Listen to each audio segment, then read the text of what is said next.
Assalamualaikum warahmatullahi wabarakatuh. Nama saya Maulana Hatika Falma, mahasiswa YIN Langsa semester 8. Saya di Prodi PAI, Fakultas Tarbiyah dan Ilmu Keguruan. Saya sedang melakukan kuliah pengabdian masyarakat dari rumah berbasis media sosial yang berjudul Peran Dayah dalam Menyikapi Perkembangan Zaman, dengan tema Dunia Pendidikan Islam, Narasi Dayah, Madrasah, dan Sekolah. Kali ini, saya sedang berada di Dayah Al-Azhar Al-Aziziyah. Dayah ini dipimpin oleh pimpinan yang bernama Ramli Raden, atau masyarakat Langsa lebih mengenalnya dengan Ayah Ramli. Untuk beberapa saat, Dayah ini diurus oleh anaknya yang bernama Tengku Sibral Malesi, karena Tengku Ramli atau Ayah Ramli sedang sakit.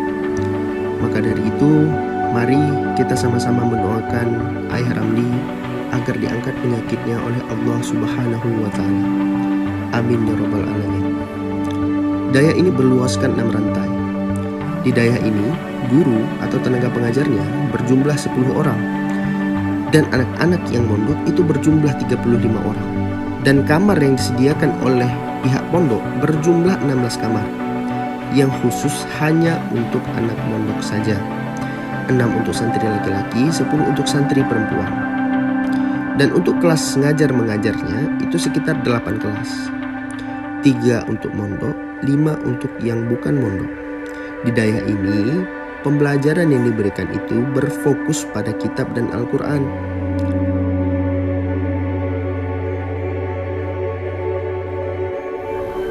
Terima kasih atas pertanyaannya. Assalamualaikum warahmatullahi wabarakatuh. Alhamdulillahirabbil alamin wassalatu wassalamu ala sayyidina Muhammad wa ala alihi washabihi ajmain. Satu pertanyaan yang sangat menarik tentang seberapa penting pelajaran mengaji untuk anak-anak sekarang. Sebelum kita menjawab kata-kata mengaji, sebenarnya ada dua kata, kaji dan mengaji. Kalau kaji sifatnya lebih umum, kalau mengaji sifatnya lebih identik untuk pesantren. Dalam hal ini mempunyai tujuan yang sama. Bagaimana fungsi ataupun satu pengajian, satu lembaga kedayahan untuk anak sekarang. Yang pertama, mengingat untuk berapa tahun perubahan sekarang yang moral daripada anak-anak sangat merosot dengan luasnya pergaulan di luar. Dayah tampil sosok menjadi pahlawan dalam merespon dalam solusi hal tersebut, yang terutama untuk mentalnya. Bagaimana dia menyikapi yang di luar itu tergantung konsep agama yang dimiliki dari dayah itu sendiri. Apakah dalam dayah tersebut diatur tentang masalah cara bertasawufnya, cara manajemen fikih hariannya, dan bagaimana keyakinan dalam bertauhidnya, sehingga dari 3 hal tersebut teratur satu konsep, yang mana konsep tersebut dapat membawahi satu prinsip yang matang bagi anak sekarang, sehingga jauh daripada pergaulan. Saya rasa itu.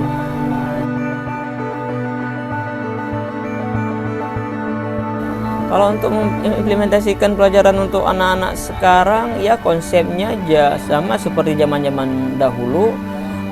Mungkin kenapa kita gagal dalam mendidik karakter si anak. Al-Quran sendiri dalam tekstualnya pernah mengatakan ibda binafsik, mulailah daripada dirimu sendiri. Tidak mungkin kita ingin menyampaikan ilmu kepada anak didik kita, tetapi dia melihat yang mengajarinya tidak berilmu. Jadi sebenarnya yang paling berpengaruh, presentasinya lebih luas ketimbang apa yang kita sampaikan, kita merupakan menjadi suri toladan. Karena hari ini kita kekurangan tokoh, kekurangan panutan, kekurangan sosok yang bagaimana kita harus ikuti. Dalam artian, sebelum beliau mengatakan apa itu ikhlas, beliau lebih dulu ikhlas. Sebelum dia mendengar tentang masalah kesabaran lewat lisannya, mereka telah lebih tahu arti kesabaran lewat apa yang beliau kerjakan. Jadi konsepnya sama seperti dulu, cuma sekarang kita harus pandai mengaktualkan sesuai dengan perkembangan zaman. Saya rasa itu. Berbicara tentang pendidikan Islam, di zaman modern ini ada banyak sekali anak-anak kecil, bahkan yang sudah remaja sekalipun, sangatlah kurang pemahamannya tentang Islam.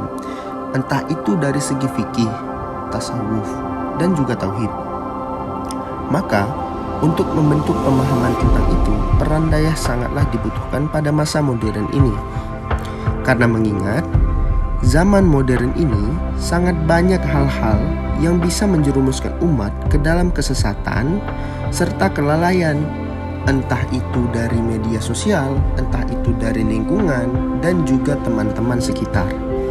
Salah satu contoh yang paling umum dan yang paling sering kita temukan adalah anak-anak lebih sering menghabiskan waktunya pada gadget, yang membuat anak-anak ini sangatlah minim pengetahuannya tentang agama.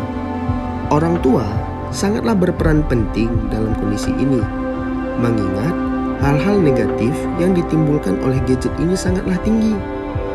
Maka peran orang tua dalam mendidik anaknya sejak dini sangatlah dibutuhkan, karena orang tua adalah guru sekaligus motivator pertama untuk seorang anak, apalagi yang masih tumbuh dan berkembang.